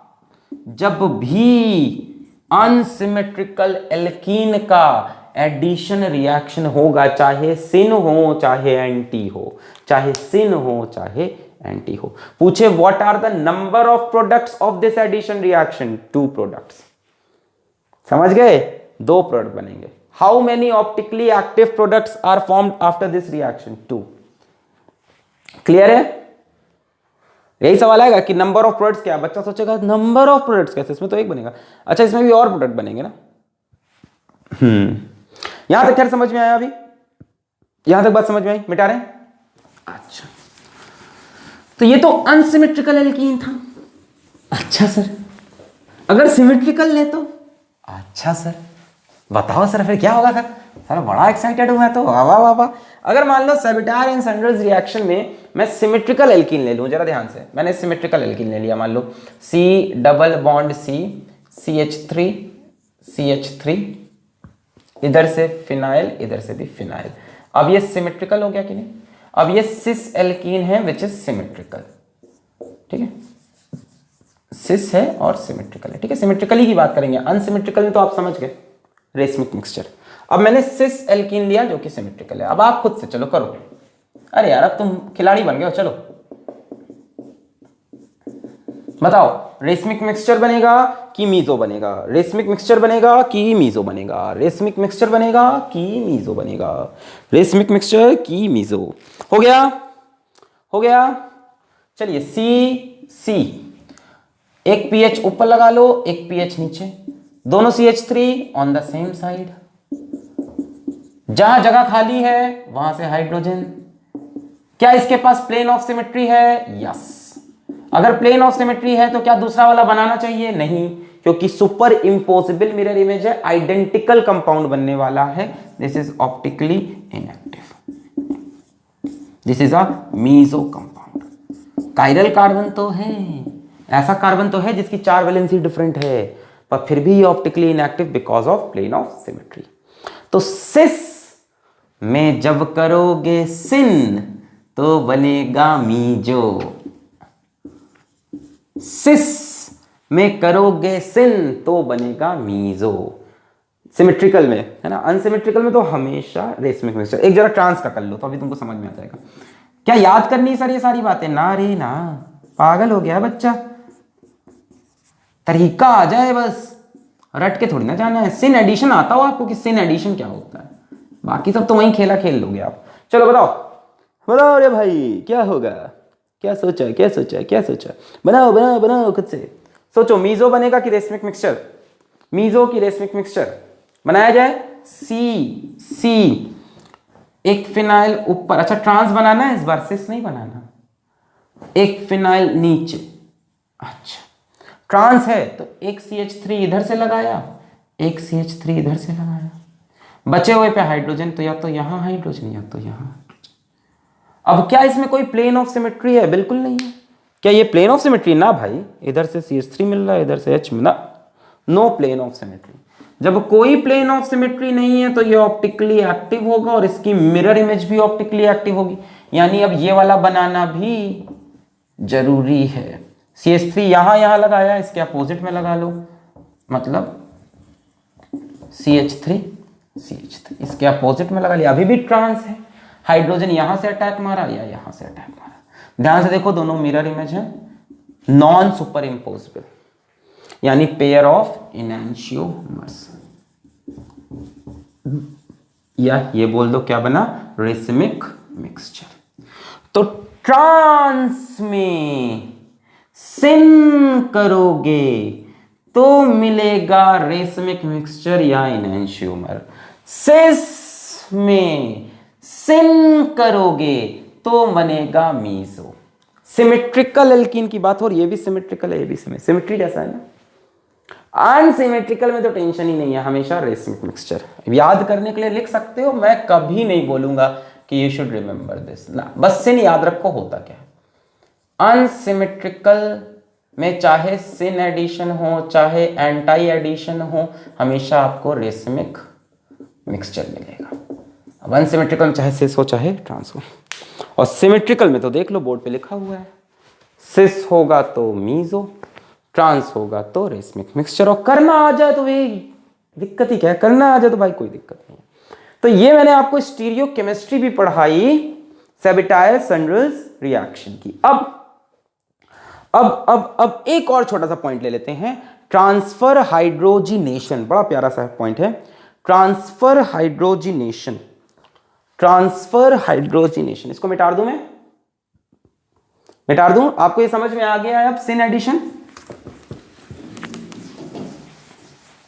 चलिए एक छोटा सा और टॉपिक है, ट्रांसफर हाइड्रोजिनेशन। आइए देखें, ट्रांसफर हाइड्रोजिनेशन। मान लीजिए हमको कंपाउंड देता है CH2 double bond CH2 plus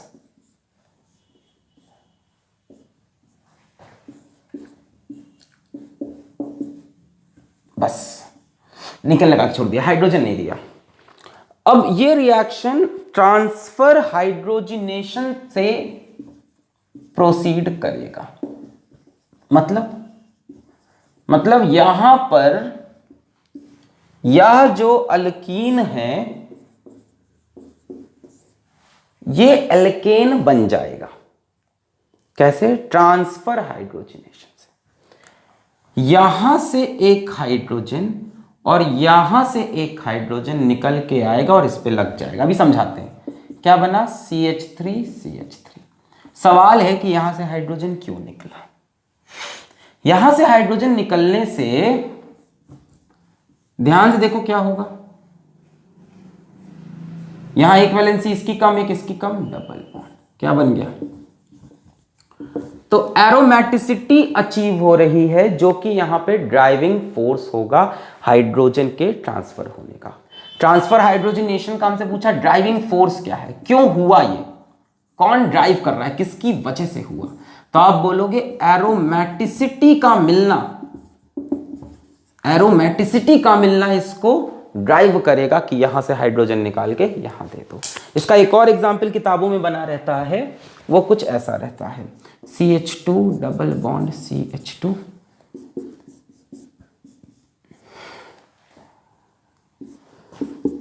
CH2 double bond CH2।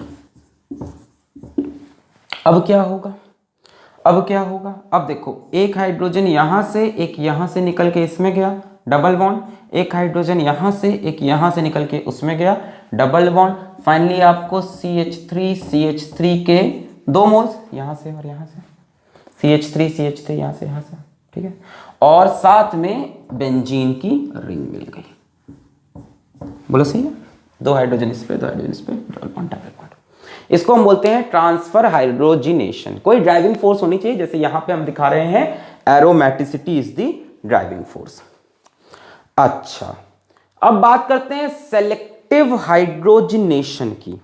Selective hydrogenation, selective hydrogenation मिटा दें इसको, क्या नोट कर लिया है, अच्छा, सेलेक्टिव हाइड्रोजिनेशन कुछ छूटेगा नहीं, मैं बोल रहा ना कोटा में जितना पढ़ा रहे हैं टॉपिक मैं कोशिश करता हूं उतना करूं, कई बार वीडियो नहीं कर पाता तो आप लोग खैर उसके लिए मुझको सुनाते भी हो कोई बात नहीं बच्चों, इतनी तारीफ भी तो करते हो, प्यार भी है तो थोड़ा सा गुस्सा भी है, इंसान नाराज उसी से होता है सर जिससे वो प्यार करता है। चला लाइन आ जाओ वापस, तो सवाल है अगला सेलेक्टिव हाइड्रोजिनेशन, बहुत प्यारा सवाल है, सेलेक्टिव हाइड्रोजिनेशन। हमसे सवाल पूछते हैं वो कि देखना ध्यान से, बहुत प्यारा है, CH2 पहला तो आसान देता हूं चलो, CH3 CH double bond CH3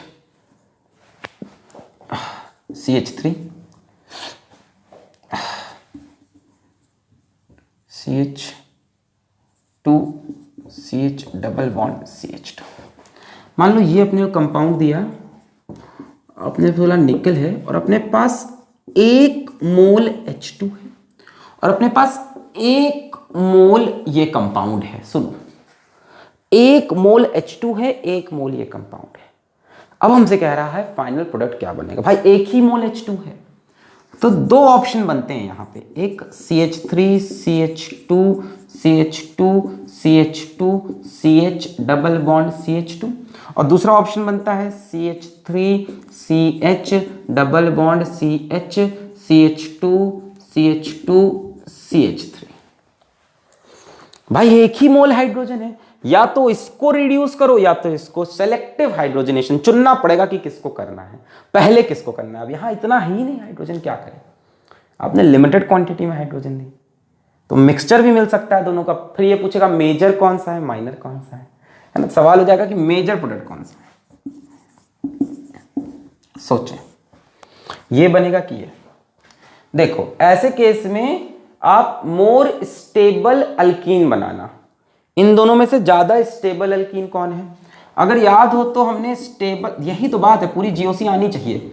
ज्यादा स्टेबल अल्कीन हमने सिखाया था आपको नंबर ऑफ अल्फा हाइड्रोजन से, जितने ज्यादा अल्फा हाइड्रोजन उतना स्टेबल अल्कीन, उतना ज्यादा होता था हाइपर कॉन्जुगेशन। इस वाले में देखो कितने अल्फा हाइड्रोजन है, डबल बॉन्ड के बगल वाला कार्बन को बोलते हैं अल्फा कार्बन और उस पे लगे हाइड्रोजन को बोलते हैं अल्फा हाइड्रोजन, यानी इसके पास है 2 अल्फा हाइड्रोजन। डबल बॉन्ड के बगल वाला carbon alpha carbon 3 alpha hydrogen, double bond के बगल वाला carbon alpha carbon 2 alpha hydrogen, इसके पास 5 अल्फा हाइड्रोजन है, इसके पास सिर्फ 2। This is more stable alkyne.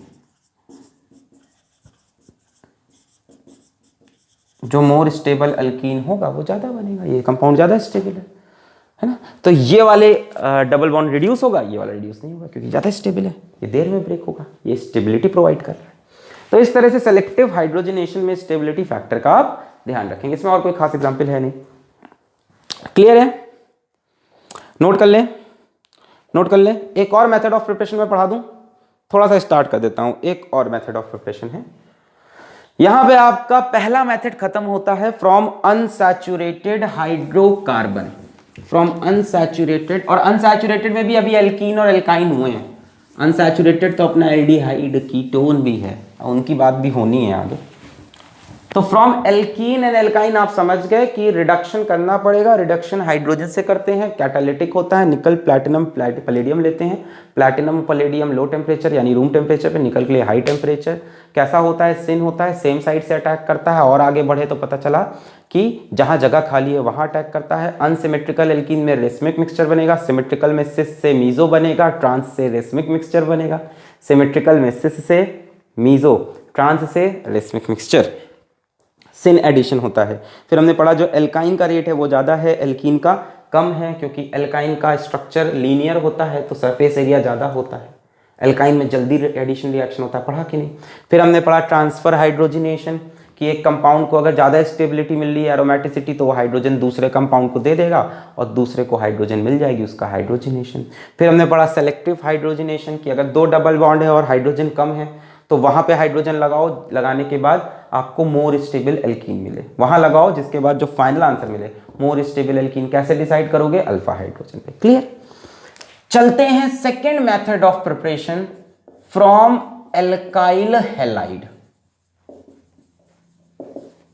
From alkyl halide. ये अगले लेक्चर में भी कंटिन्यू होगा, पर इसका आज बेसिक बता देते हैं, मतलब इसके बहुत से तरीके हैं। तो एल्काइल हैलाइड होता है RX, R के साथ Cl लगा हो, R के साथ Br लगा हो, I लगा हो, ठीक है। फ्लोरीन तो जल्दी नहीं लगा होता। और यहां से हमें एल्केन बनाना है, यानी RH। RH जब भी सिंबल लिखूंगा समझ जाना एल्केन का है। CH3H, C2H5H, C3H7H, मतलब प्लस H, ये जाना है हमें। बेसिकली ये है क्या बच्चों? ये प्रोसेस है रिडक्शन का, ये प्रोसेस है रिडक्शन का। देखो जरा, इसमें भी हाइड्रोजन का ही एडिशन तो हो रहा है, एडिशन तो नहीं हो रहा, सब्स्टिट्यूशन दिख रहा है आपको। ये रिडक्शन कैसे समझो, अब समझा सकते हैं। यहां X इलेक्ट्रॉन खींचेगा तो X के ऊपर -1, R के ऊपर +1। यहां R मतलब कार्बन और हाइड्रोजन, इनकी इलेक्ट्रोनेगेटिविटी करीब करीब सेम, 0-0 बोल सकते हैं। मतलब जब यहां से यहां जाएंगे तो देखो ऑक्सीडेशन नंबर R का कम हो रहा है, +1 से 0। तो ऐसे प्रोसेस को हम रिडक्शन बोलते हैं, जिसमें ऑक्सीडेशन नंबर रिड्यूस करता है। ऐसे प्रोसेस को हम क्या बोलते हैं? रिडक्शन। तो ओवरऑल इस प्रोसेस को हम रिडक्शन का प्रोसेस बोल सकते हैं। तो हमें RX यानी एल्काइल हैलाइड का रिडक्शन करके RH बनाना है। अब इस रिडक्शन को करने के मेरे पास अलग अलग रिएजेंट हैं। रिएजेंट यहाँ पे बहुत से लगाए जा सकते हैं, ठीक है। तो रिएजेंट कौन कौन से हैं? रिएजेंट बोल लो या आप कैटालिस्ट बोल लो, ये रिएक्शन कराने के कैटालिस्ट। तो पहला कैटालिस्ट हमारे पास है जिंक, यानी एक मेटल ले लिया और एक सॉल्वेंट ले लेते हैं, प्लस डाइल्यूट HCl। ये H+ सप्लाई करेगा जो H आ रहा है, या तो जिंक प्लस एसिटिक एसिड ले लिया, या तो जिंक कॉपर कपल डिसॉल्व्ड इन एथेनॉल ले लिया, ठीक है। जिंक कॉपर कपल मतलब कि जिंक और कॉपर इसमें किसी भी रेशियो में रख सकते हैं। दूसरा तरीका है कि हमें LiAlH4 मिल जाए, ये है मेटल हाइड्राइड। क्या है? मेटल हाइड्राइड, ऐसी दिखती है LiAlH4-। तीसरा है कि हमको NaBH4- मिल जाए, Na+BH4-, मेटल हाइड्राइड। या तो हमको ट्राइफिनाइल टिन हाइड्राइड मिल जाए। ट्राइफिनाइल, 3 बेंजीन की रिंग टिन से लगी हुई और हाइड्राइड, ये सब बढ़िया रिड्यूसिंग एजेंट हैं। या हमको एक और है HI in the presence of red phosphorus में जाए, डिटेल में पढ़ाऊंगा। इन सभी रिएजेंट के प्रेजेंस में अल्काइल हैलाइड से एल्केन बन जाएगा। एनसीईआरटी सिर्फ इसकी बात करती है, हमने सारे रिएजेंट लिए, नोट करें। इन सभी रिएजेंट के प्रेजेंस में अल्काइल हैलाइड एल्केन बन जाएगा। अभी चलते हैं डिटेल में कि किसमें कैसे बनेगा, क्या होगा, ठीक है, कहाँ पे क्या लिमिटेशन है और क्या क्या है, ये सारी बातें। जैसे सेबेटायर एंड सनरन्स रिएक्शन का एक लिमिटेशन है, शायद बोलना भूल गए पर आप समझदार हो, कि वहां पे मीथेन का फॉर्मेशन नहीं हो सकता। कैसे होगा यार, इधर डबल बॉन्ड या ट्रिपल बॉन्ड कंपाउंड चाहिए, है ना, तो सिंगल कार्बन में डबल बॉन्ड तो होगा नहीं, कम से कम इथीन से इथेन बनेगा सबसे छोटा जो, तो methane can not be formed by that method. Sabatier and Senderens method में आप लिख सकते हो methane can not be formed, limitation में, लिमिटेशन। अभी इसमें भी सबकी लिमिटेशन पता चलेगी, methane can not be formed, लिख लिया वहां पे। वापस आए यहाँ पे, तो इन रिएजेंट से हम इनको रिड्यूस करके यहाँ पहुंचाएंगे। शुरू किया जाए यहाँ से, जिंक प्लस डाइल्यूट HCl, क्या होगा इसमें, क्या होगा, क्या सब में होगा सेम यार, देखो एक एक करके बताते जा रहे हैं सबका। इसमें एल्काइल हैलाइड से, ठीक है, सेकंड मेथड ऑफ प्रिपरेशन। पहला वाला लेते हैं, मान लो फर्स्ट वाला, तो मान लो हमको दिया हुआ है इन्होंने CH3Cl, ठीक है, और अपने को बनाना है, Cl को हटाना है, H को लगाना है, अपने को CH4 बनाना है, ठीक है, ठीक है।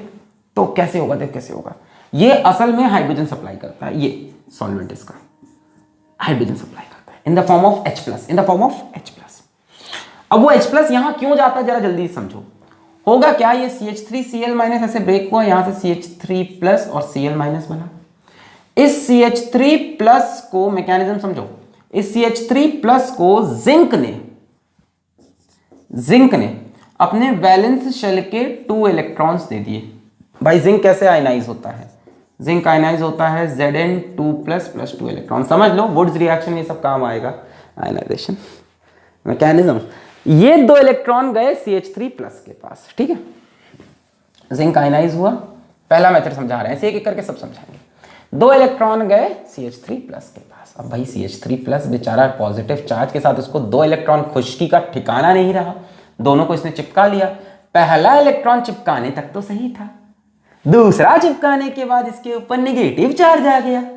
पहले तक तो सही था, चलो लालच के मारे उसने दूसरा ले लिया, नेगेटिव चार्ज आ गया। पहले तक तो भाई चार्ज न्यूट्रलाइज हुआ, दूसरे में नेगेटिव। अब CH3- बड़ा परेशान, कुछ दो कुछ दो कुछ दो, तो यहां से HCl से H+ निकल के इसके पास गया और बना CH4। ये मैकेनिज्म होता है इसका, मैकेनिज्म समझ में आया, मैकेनिज्म समझ में आया इसका। जिंक ने अपने 2 इलेक्ट्रॉन दिए, 2 इलेक्ट्रॉन इस पे लगे, 1 इलेक्ट्रॉन से ये चार्ज खत्म हुआ, 1 इलेक्ट्रॉन से नेगेटिव, फिर H+ लगा और CH4। किताबें ऐसे नहीं लिखती हैं, इसको नोट कर लो, बताएं एनसीईआरटी इसको कैसे बता रही है, नोट कर लो, नोट कर लो। एनसीईआरटी इतना डिटेल में मैकेनिज्म में जा ही नहीं रही, वो तो ऊपर ऊपर से बता रही है कैसे हो रहा है। नोट कर लिया, नोट कर लिया। आज एनसीईआरटी मेरे ऊपर कॉपीराइट मारेगी, हे फिजिक्स वाला, मैं हूं एनसीईआरटी। देखो एनसीईआरटी इसको कैसे बताती है, एनसीईआरटी इसको बहुत ही खूबसूरती से, कि सर CH3Cl है और ये जो है ना, ये हाइड्रोजन देता है, ये हाइड्रोजन देता है साहब, मान लो साहब, मान लो ये हाइड्रोजन देता है, बस खत्म कहानी। हाइड्रोजन दिया, एक हाइड्रोजन Cl के साथ बाहर निकल गया, एक हाइड्रोजन अंदर चला गया, CH4, खत्म खत्म। एक हाइड्रोजन Cl के साथ बाहर, एक हाइड्रोजन अंदर, CH4। अब समझ लो इन सब में हाइड्रोजन कौन देता है, यहां से ये हाइड्रोजन देता है, यहां से ये हाइड्रोजन देता है, बात समझे ना, ठीक है। तो एक तो ये कहानी हो गई। इसमें लिमिटेशन, इन रिएक्शन का लिमिटेशन चाहो तो लिख लो। लिमिटेशन ये है कि आप अल्काइल फ्लोराइड यूज नहीं कर सकते, अल्काइल फ्लोराइड को यूज नहीं कर सकते। हो गया, लिख लिया, मिटा दें, समझ में आ गया। इसमें और रिएक्शन के एग्जांपल लिखने, लिख लो C2H5Br, ठीक है, प्लस H2 एरो के ऊपर जिंक डाइल्यूट HCl। अब एक H के साथ Br निकल गया, एक H अंदर चला गया, C2H5 है ना, तो C2H6 इथेन बन गया।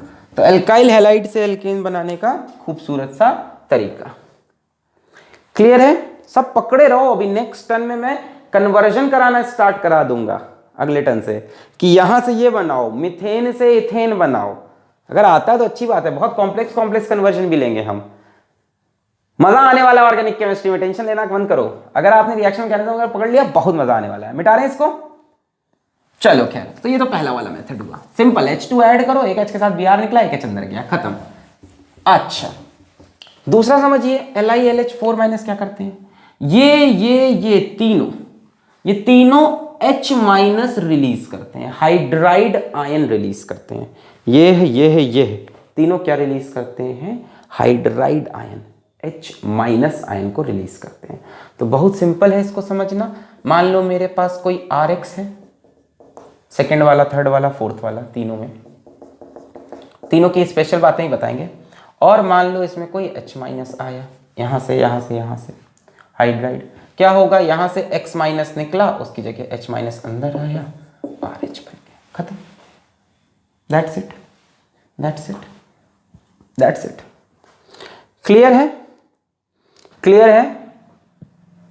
क्लियर है।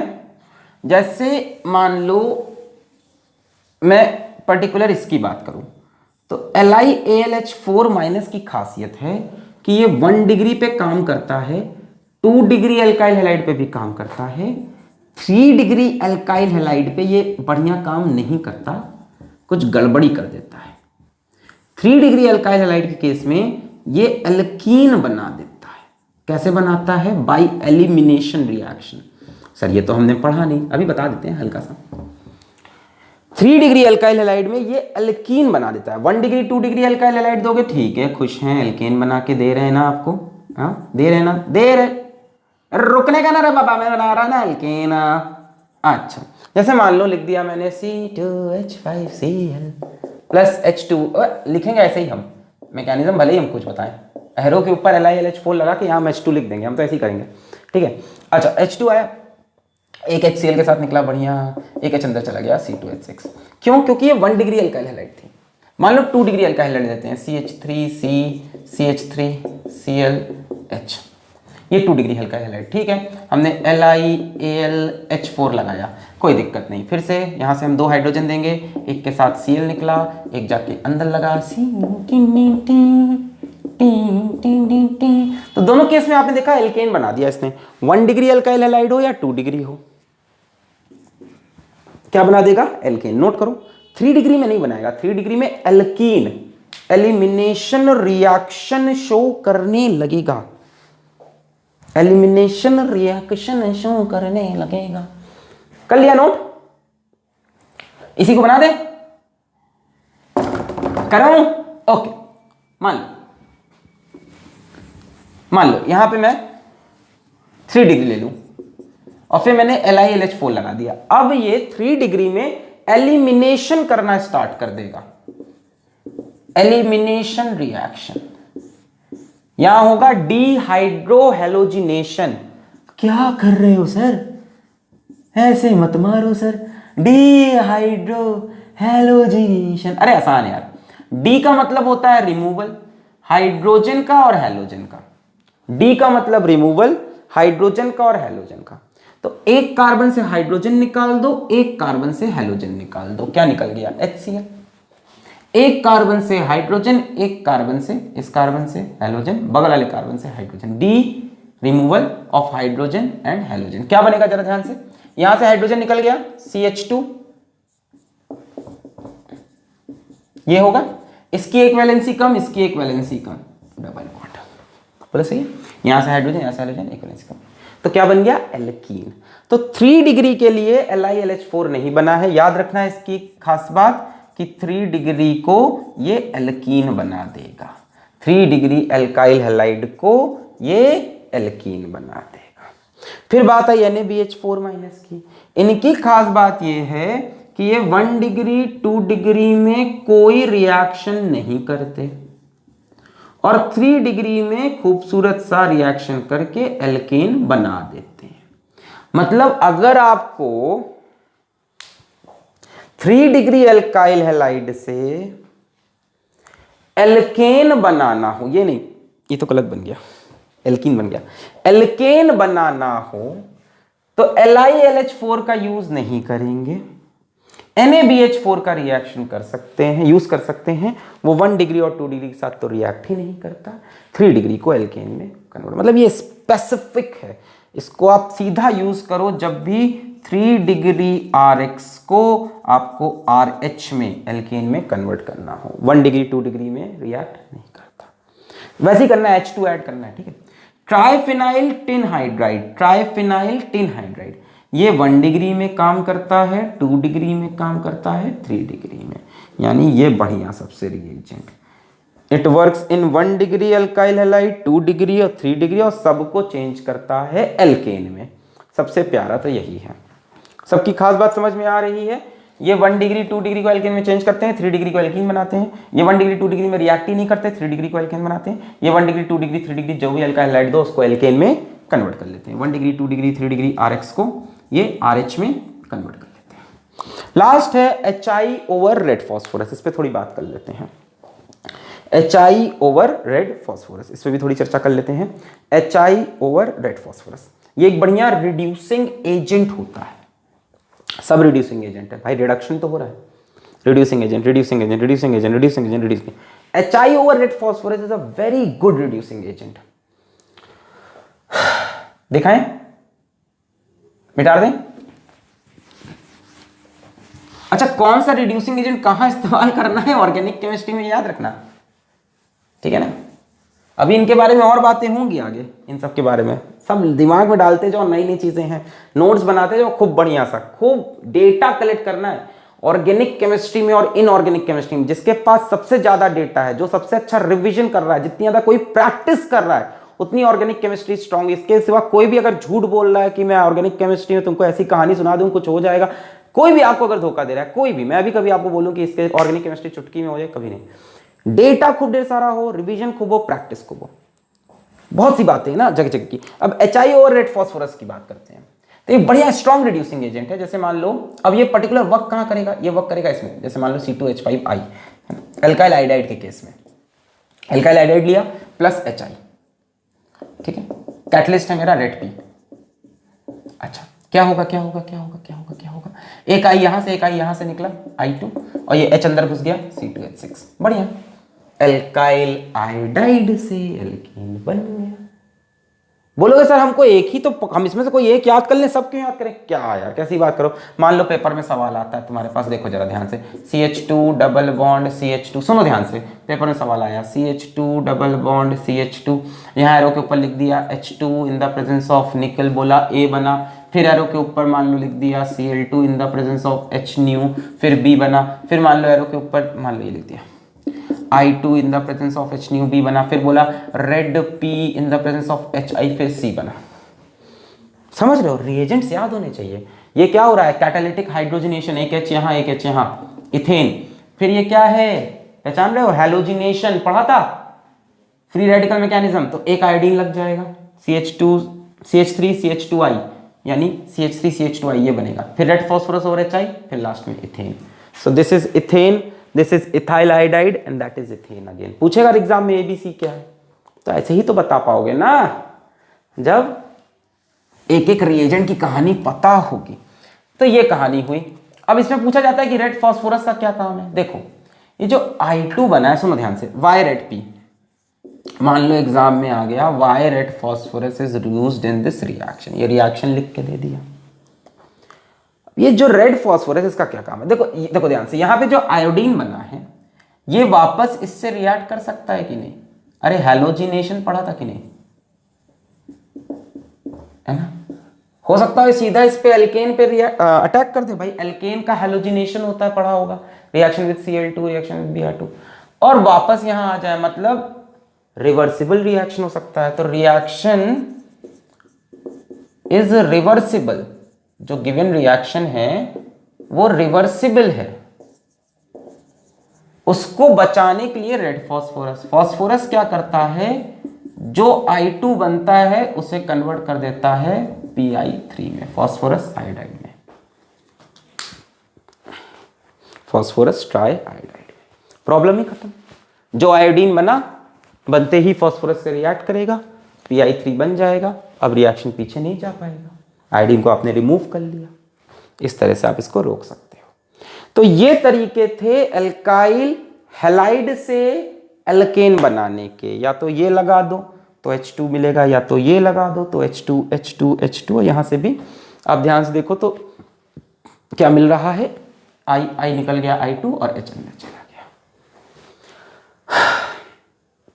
रेड P क्यों लगाया, क्लियर हो गया है, ताकि जो I2 बना है उसको हम रिमूव कर सकें। क्लियर है, मिटा दें। चलिए एक बार इन सारे रिएक्शंस को मैं लिख दूं, कहानी याद रखोगे। LiLH4 की कहानी क्या है, 1 डिग्री 2 डिग्री को रिड्यूस करेगा, 3 डिग्री में एल्कीन बनाएगा। एलिमिनेशन ये क्या है, 1 डिग्री 2 डिग्री से रिएक्ट नहीं करेगा, 3 डिग्री में एल्काइल हैलाइड से एल्केन, ये 1 डिग्री 2 डिग्री 3 डिग्री सबको एल्केन में चेंज कर लेगा। HI over red phosphorus basically alkyl iodide के लिए यूज करते हैं, एल्काइल आयोडाइड के लिए यूज करते हैं, याद रहेगा। जैसे मान लो लिख दिया C2H5I प्लस H2, या H2 ना लिखा, मान लो ऐसे एरो बना के एग्जाम में आया, C2H5I, एरो के ऊपर लिख दिया LiAlH4, तो बताओ क्या होगा, यहाँ से H2 निकलेगा, एक H के साथ I निकला, एक H अंदर चला गया, C2H6। मान लो लिख दे दिया CH3 CH2 CH2Br, एरो के ऊपर लिख दिया zinc copper in the presence of C2H5OH, क्या देगा ये भी H2, एक H के साथ Br निकला, एक H जाके अंदर जुड़ गया, CH3 CH2 CH3। कर लोगे इस तरह से तमाम रिएक्शन, मतलब एक मैं आपको प्रैक्टिस करा रहा था, कर लोगे। मिटा दें, मिटा दें। तो एल्काइल हैलाइड हमारा जो सेकेंड मेथड ऑफ प्रिपरेशन था वो था फ्रॉम एल्काइल हैलाइड। इन सारे मेथड में नंबर ऑफ कार्बन सेम थे। What I am saying is कि CH3Br को अगर इसमें से किसी से भी रिड्यूस करें, कोई भी रिएजेंट लगाएं, तो मुझको CH4 ही मिलना है, यानी इधर भी एक कार्बन इधर भी एक कार्बन। एल्काइल हैलाइड, ये तो पूरा कौन सा मेथड था, एल्काइल हैलाइड का रिडक्शन मेथड था। एल्काइल हैलाइड में ही एक ऐसा मेथड हमने ढूंढा, कुछ ऐसा हमने यहां पे किया कि हमें यहां पे इथेन मिल गया, मिथाइल ब्रोमाइड से इथेन मिल गया, एक कार्बन बढ़ गया। ये क्या यूज किया, ये सारे यूज करोगे तो ये होगा, ये क्या यूज किया, तो ये रिएक्शन है वुड्स रिएक्शन, और वुड्स रिएक्शन हम पढ़ेंगे नेक्स्ट वीडियो में। एक नेम्ड रिएक्शन है in detail, Wurtz reaction, Fittig reaction, Wurtz Fittig reaction, Frankland reaction, Ullmann synthesis, ये सब पढ़ाएंगे। तो हाइड्रोकार्बन स्टार्ट हो गया है, नोट्स अच्छे से बनाएं। मैं हाइड्रोकार्बन को बहुत स्पीड में कंप्लीट करूंगा और इन डिटेल कंप्लीट करूंगा, स्पीड में करूंगा, टेंशन मत ले, क्योंकि रिएक्शन मैकेनिज्म GOC आइसोमेरिज्म पढ़ चुके हो, तो अब यहाँ स्पीड हम पकड़ सकते हैं। तो पढ़ाई करते रहें, ऑल द वेरी बेस्ट।